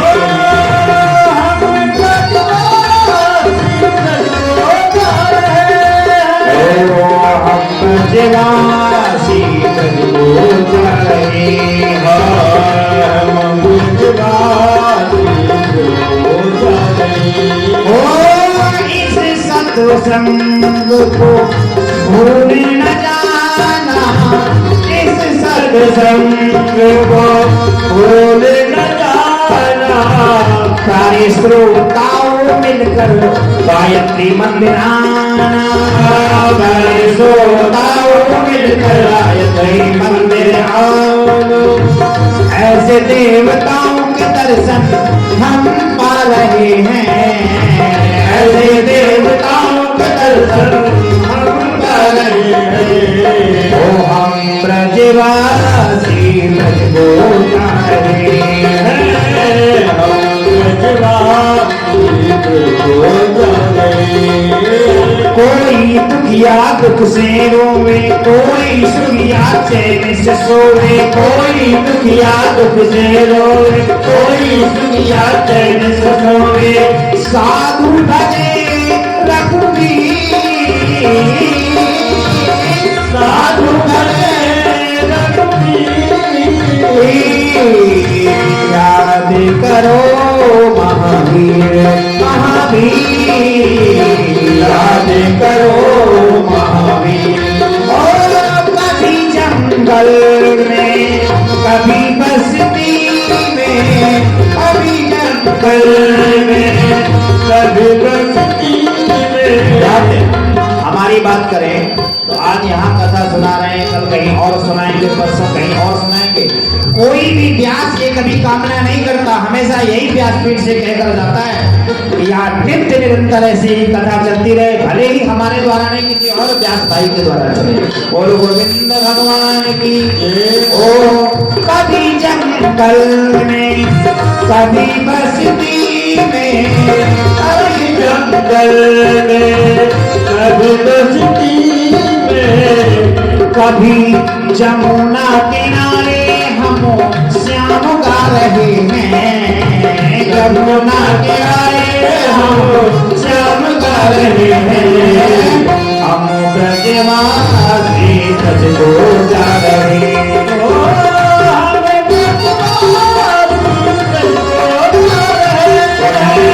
हम ब्रजवासी रहे हो हम दिलवार शीश झुको जा रहे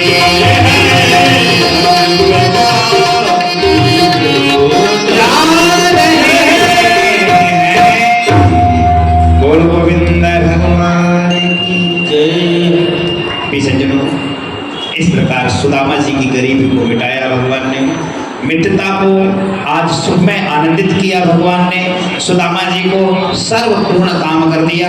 रूपम यौनम संपत्ति प्रबुद्धम विवेकता एक ही पुनर् कहते हैं, सुख में दुख में सुमरन सब करें, सुख में करे न को, जो सुख में सुमरन करे तो दुख काहे को।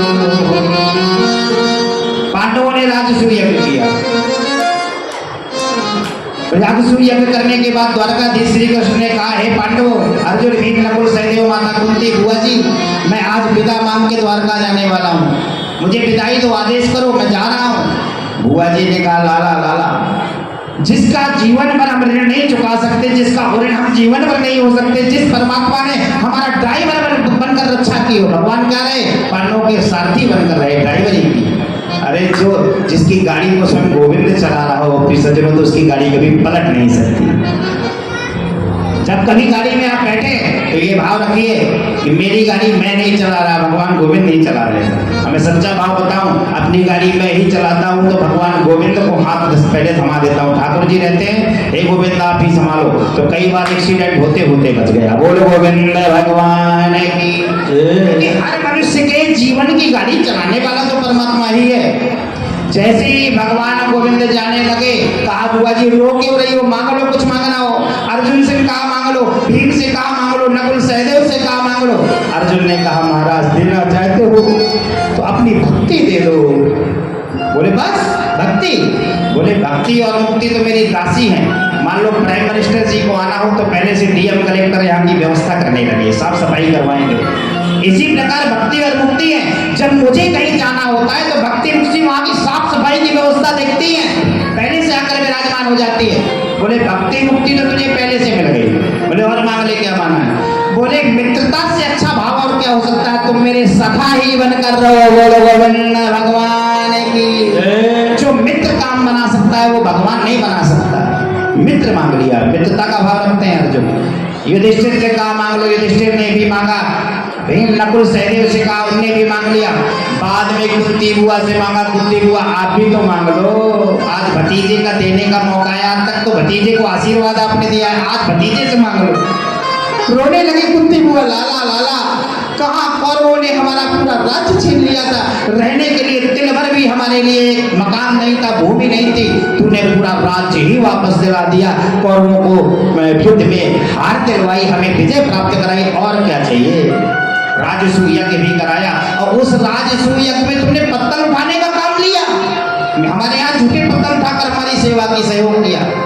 गोविंद ने कहा बुआ जी क्या हुआ, ये तो मेरा कर्तव्य है, मेरा कर्तव्य है, और मांग लो, क्या मांगना? बुआ जी बोली ठीक है मांग रहे हो। बुआ जी ने ध्यान किया, बुआ जी बोली दुख दे दो, दुख दे दो, विपत्ति दे दो, विपत्ति दे दो। बोले बुआ जी दिमाग ठिकाने है कि नहीं, तनिक सोच लो क्या मांग रही हो। बोले बस विपत्ति मांग रही हो। बोले विपत्ति चाहती हो? बोले क्यों, विपत्ति क्यों मांग रही हो? कहा विपदो नहीं संतो संतो नहीं विपदा, दुख में सुमरन सब करे, सुख में करे न कोई, और जो सुख में सुमरन करे तो दुख काहे को। जब जब मनुष्य को कष्ट आता है कहता है गोविंद बचाओ, गोविंद बचाओ, गोविंद बचाओ, भगवान रक्षा करते हैं। और जहाँ कष्ट चला गया, मैंने मेहनत की, मैंने प्रयास किया, मैंने ऐसा किया, तब इतना बड़ा भवन आकर खड़ा हुआ है। बोले किसके पुत्र हैं? बोले मेरे पुत्र हैं। ये मकान किसका है? मेरा है। दुकान किसकी है? मेरी है। गाड़ी किसकी? मेरी है।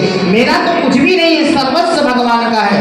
भगवान अगर मुझे विपत्ति दे दोगे तो विपत्ति में मैं हमेशा गोविंद को याद तो करती रहूंगी। बोल कृष्ण कन्हैया की जय। भगवान के 16,108 विवाह हुए। 16,108 विवाह होने के बाद हर रानी के 10-10 पुत्र और एक कन्या का जन्म हुआ। भगवान के कुल कितनी संतानें हुई? 1,61,080 पुत्र हुए। जब इतनी संतानें बढ़ गई तो आज यदुवंशियों को मत आ गया। यदुवंशियों को मत आया। यदुवंशियों ने क्या किया, इन्होंने आज हास उपहास कर दिया संतों के साथ। भगवान कहते हैं कि मैं नर लीला करने के लिए आया हूँ, मनुष्य रूप में अवतरित हुआ हूँ। क्यों कि जब जब होई धर्म के हानि, पारई असुर अधम अभिमानी, तब तब धरि प्रभु विधि शरीरा, हरै कृपा निधि सज्जन पीरा। मैं भक्तों की रक्षा करने के लिए मुझे अगर सुअर भी बनना पड़ता है तो सुअर बन के आ जाता हूँ। भगवान ने एक अवतार का धारण किया, सुअर का, सूकर बेच में आए। उसी को बोला जाता है 12 अवतार। 12 भगवान की। बोले मैं नर रूप में आया, सुअर रूप में आया, मत्स्य रूप में आया, कच्छप रूप में आया। बोले मैं जब रक्षा करने के लिए सुअर बन सकता हूँ तो आज मेरे परिवार वाले संत पर अपराध कर दिए हैं। क्या किया है इन्होंने? जामवंती के पुत्र का नाम था सांब। केवल 15 मिनट में कथा विश्राम लेगी। जामवंती के पुत्र का नाम था सांब। सांब ने क्या किया, एक सुंदर सी साड़ी पहनी, पूरा गोरे रंग का सांब था, वह गौर वर्ण था, बहुत ही सुंदर था। मानो ऐसा लगता था कि रुक्मिणी के जैसा ही मिलता जुलता इसका शरीर था, सुंदरता थी। जैसे ही पिछले सांब ने वस्त्र पहने, साड़ी पहनी, साड़ी में रख दिए ढेर सारे कपड़े और पेटू राजा बन गया। और चले गए कहाँ? समुद्र के किनारे बैठे थे दुर्वासा, अत्रि, चमन, भृगु, अंगिरा, वशिष्ठ भजन कर रहे थे, साधना कर रहे थे। दुर्वासा ऋषि कहाँ? समुद्र के किनारे। वहीं पहुंचे सांब।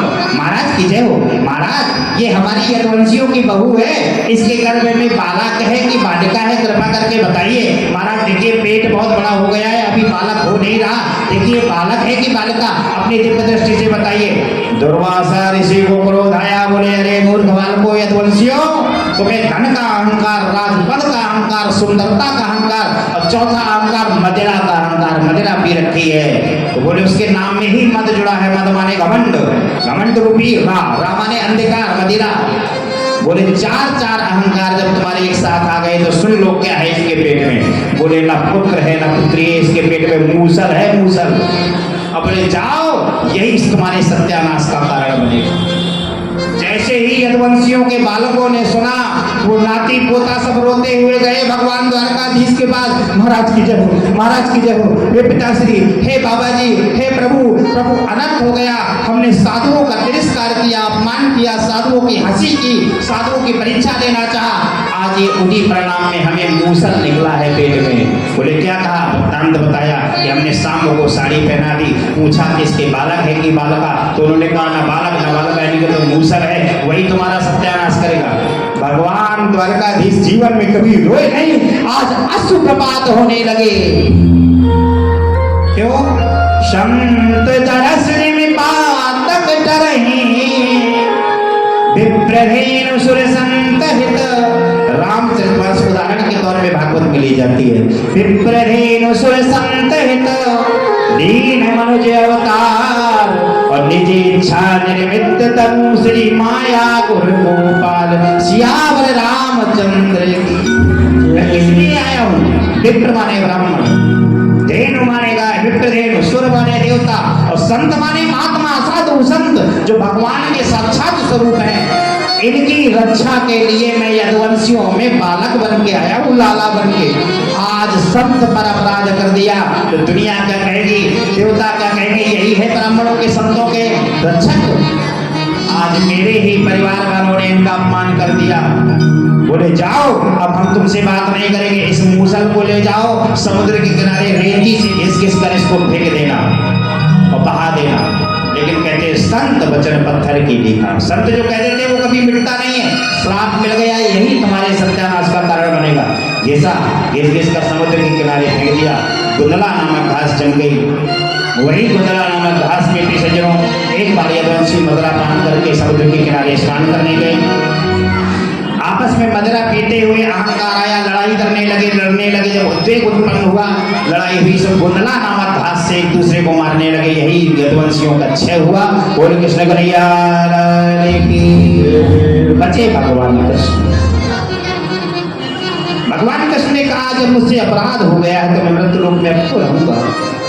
संतों पर अपराध हुआ तो मैं मृत्युलोक में क्यों रहूं? मैं तो पृथ्वी का भार बन जाऊंगा अगर पापी होकर मैं आ रहा। मेरे ही परिवार वालों ने तो संतों का अपराध किया है। सो एक बार भी सज्जनों जंगा पर पैर रखे हुए बैठे थे, सर में हाथ रखा, चिंतित थे। प्रभु उसी समय इनके पद्म चमक रही थी पैरों में। दाएं पैर में पद्म चमक रही थी, पद्म थी इनके पैर में, शंख चक्र गदा पद्म धारण किए थे। जैसे ही पद्म चमकी, एक बहेड़िया आया शिकार खेलने वाला। उसने सोचा कस्तूरी वाला हिरन है, उसी के हिरन की पिसज में मणि है, चमक रही है। जैसे ही देखा कि मणि वाला हिरन है तो बाण चढ़ाया, और बाण चढ़ा के जैसे मार ही रहा था तो भगवान को स्पर्श नहीं किया उस बाण ने। भगवान सदैव वैकुंठ धाम को बना गए। बोल गोविंद भगवान जय, कृष्ण कन्हैया लाल की जय। पांडवों को पता चला कि मेरे परमात्मा तो इस धराधाम को छोड़कर जा रहे हैं, तो हमारा काम ही क्या है, हम क्यों रहेंगे यहाँ। पांडव ने सोचा हम कहाँ जाएं, तो स्वर्ग की ओर जाने लगे। स्वर्ग के पहले बोले ऐसे नहीं, योगाग्नि द्वारा अपने शरीर को भस्म करें। इन्होंने योगाग्नि द्वारा ब्रह्मलोक में जाकर अपने शरीर को भस्म कर दिया। उन्हीं के पौत्र का नाम था परीक्षित। परीक्षित को संत के साथ अपराध करने के कारण 7 दिन में तक्षक सर्प डसने का श्राप हुआ। जब 7 दिन में तक्षक सर्प डसलेगा तुम्हारे प्राण चले जाएंगे, संत ने श्राप दिया था। तो राजा परीक्षित सुखदेव जी महाराज से कथा सुन रहे थे। पहला दिन बीता, दूसरा दिन बीता, तीसरा दिन बीता, चौथा दिन बीता, 5वां दिन बीता, 6वें दिन की भी कथा समाप्त हुई। 7वां दिन आया तो तक्षक नाम का साधु आया। तक्षक ने क्या किया, तक्षक नाम का जो सर्प था साधु रूप धारण किया। राजा परीक्षित के पुत्र का नाम था जन्मेजय। जन्मेजय को पता चला कि हमारे पिताजी को तक्षक सर्प डसने का श्राप है, तो क्यों ना मैं सर्पों का यज्ञ करा दूं। इसने क्या किया, यज्ञ किया, और यज्ञ करके जितने भी दुनिया में सर्प घूमते थे सर्पों को उठाकर ओम सर्पाय नमः स्वाहा, ओम सर्पेभ्यो नमः स्वाहा। आस्तिक मुनि यहाँ आकर खड़े हो गए। आस्तिक मुनि ने हाथ पकड़ लिया, बोले नहीं, जीव हिंसा से किसी के प्राण नहीं बच सकते। अगर संत का श्राप है कि तक्षक सर्प ही डसेगा तो वो तो डसेगा, चाहे कितने भी सर्प तुम मार दो, क्योंकि मारने वाला है भगवान, बचाने वाला है भगवान। कितना भी प्रयास करो। तो यहाँ इसने यज्ञ संपन्न किया, विश्राम दिया। इसने क्या किया, गंगा के किनारे जहाँ राजा परीक्षित बैठे थे चारों तरफ से संतों का पहरा लगा दिया।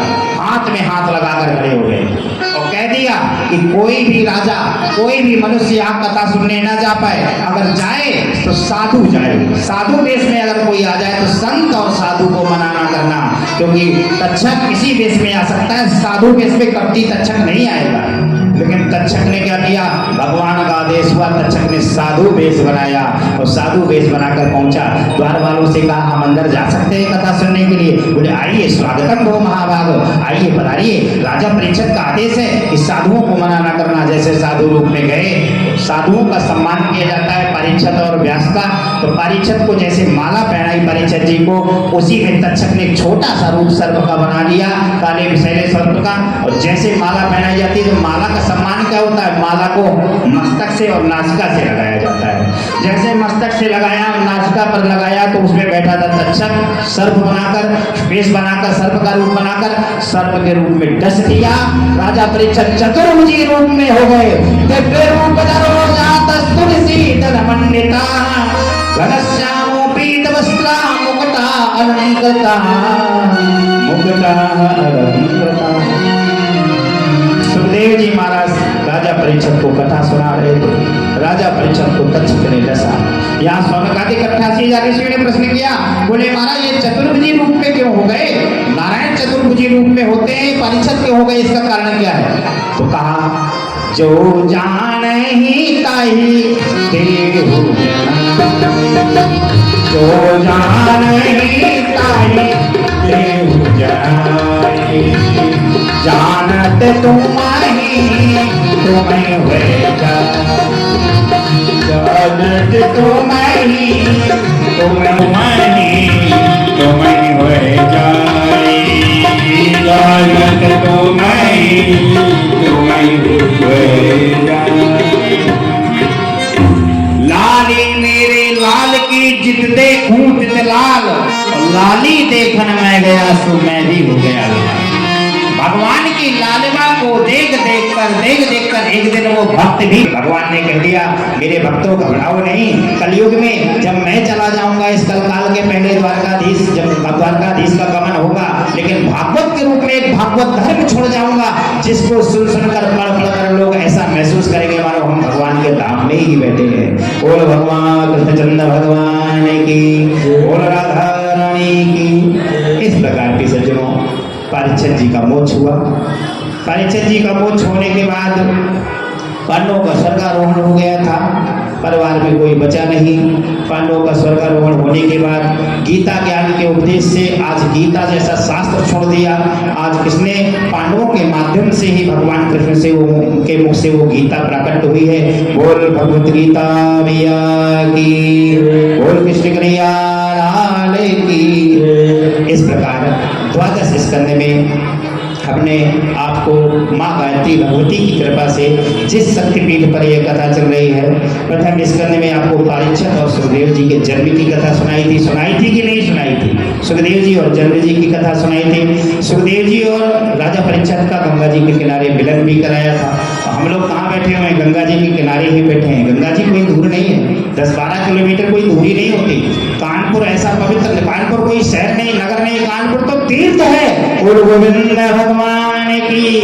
जहाँ गंगा जी स्पर्श करके निकल रही हो वो भी सज्जनों, उसकी शहर की परिकल्पना नहीं दी जा सकती, शहर की संज्ञा नहीं दी जा सकती। ये तो तीर्थ है, धाम है। ऐसे धाम के किनारे बैठे हैं। ध्यान दें, एक कलकलोनी गंगा बह रही हो, सुंदर दिव्य गंगा बह रही हो, राजा भागीरथ की तपस्या द्वारा लाई हुई गंगा बह रही हो, जिस जल पर स्नान करके हम जीवन के पाप धोते हैं, और एक ज्ञानमयी गंगा बह रही हो बगल में, तो क्या हो गया? महाकुंभ का अवसर हो गया।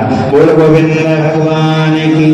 द्वितीय दिवस में आपने सत्य मुक्ति, कर्म मुक्ति, चतुश्लोकी ब्रह्मा जी के द्वारा दी हुई भागवत की रचना सुनी, जिसको अमर कथा के रूप में आपको सुनाया। तृतीय स्कंद में विदुर मैत्रेय संवाद, कपिल देव जी के अवतार की कथा सुनी। देवहूति के पुत्र का नाम कपिल देव। बोल कपिल भगवान की। चतुर्थ स्कंद में आपने ध्रुव चरित्र और प्रहलाद चरित्र की कथा सुनी। बोल ध्रुव महाराज की। पंचम स्कंद में आपने जड़ भरत की कथा सुनी, जड़ भरत की कथा सुनी। छठे स्कंद में भी सज्जनों अजामिल उपाख्यान आप लोगों ने सुना। सातवें स्कंद में प्रहलाद और नरसिंह अवतार की कथा सुनी। आठवें स्कंद में गजेंद्र मोक्ष और समुद्र मंथन की कथा सुनी। नवम स्कंद में आप लोगों ने राम जन्म की कथा सुनी। बोल सियावर रामचंद्र की। देखिए श्रीमद् भागवत में राम जन्म की जो कथा आती है सूर्यवंश का विवरण देने के लिए आती है, क्योंकि जब तक सूर्यवंश की कथा हम नहीं कहेंगे तो चंद्रवंश पर नहीं पहुंचेंगे। तो सूर्यवंश की कथा, सूर्यवंश में भगवान राम का प्रकट हुआ। चंद्रवंश में दसम स्कंद में हमारे नंदनंदन भगवान का प्रकट हुआ। बोले यशोदानंदन भगवान की। एकादश स्कंद में आप लोगों ने भी सज्जनों यदुवंशियों का 6 भगवान का स्वधाम गमन सुना, और द्वादश स्कंद में परीक्षित मोक्ष की कथा सुनी। बोल गोविंद भगवान की।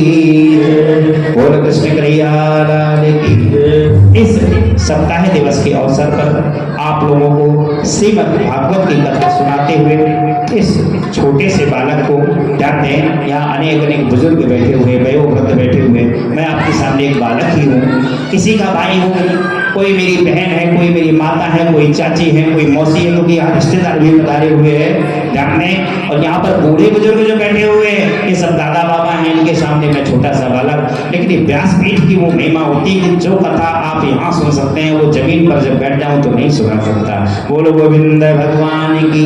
आप लोगों ने सुना, मुझसे जो भी भूले चुके कोई ऐसा शब्द आपको आघात किया हो, कोई कष्ट हुआ हो मेरे द्वारा, तो क्षमा करिएगा। बोलो कृष्ण कन्हैया लाल की। आइए सुंदर सा एक भजन गुनगुनाएं, इसके बाद आरती होगी। जय श्री कृष्ण, जय श्री कृष्ण। अपने घर से निकले, कोई कारी कोई गोरी रे रसिया, कोई कारी कोई गोरी रे रसिया। आज मेरा जय होई रसिया, आज मेरा जय होई रसिया, आज मेरा जय होई रसिया। कौन गाँव के कुंवर कन्हैया, कौन गाँव के कुंवर कन्हैया, कौन गाँव के कुंवर कन्हैया, कौन गाँव के कुंवर कन्हैया, कौन गाँव की राधा बुद्धि रे रसिया, कौन गाँव की राधा बुद्धि रे रसिया। आज मेरा जय होई रसिया, आज मेरा जय होई रसिया,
सुख मुख विगलित गगन कल्प फल परमानंद सुधा रस में कल परमानंद सुधा रस में कल लीला रति रति रस निधान की लीला रति रस रस निधान की कलि मलि बधनी त्रिता मुनिवारिणी कलि मलि बधनी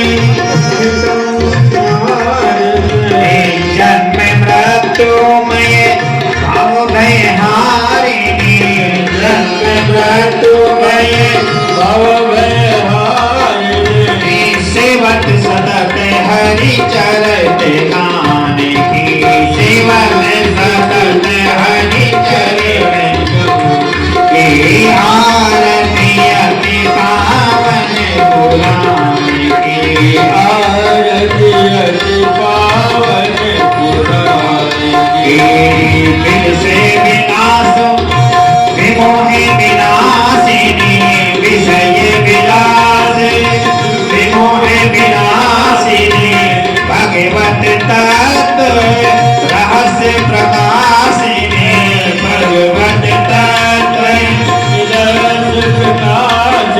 ओ विमल विराग विवेक विकासिनी विमल विराग विवेक विकासिनी परम ज्योति परमात्म ज्ञान की परम ज्योति परमात्म ज्ञान की परमहंस मुनि मन उल्लासिनी परमहंस मुनि मन उल्लासिनी रसिक हृदय रस रासु विनाशिनी रसिक हृदय रस रास विनाशिनी भुक्ति मुक्ति रति प्रेम सुदासिनी भुक्ति मुक्ति रति प्रेम सुदासिनी कथा किंचन प्रिय सुजानकी कथा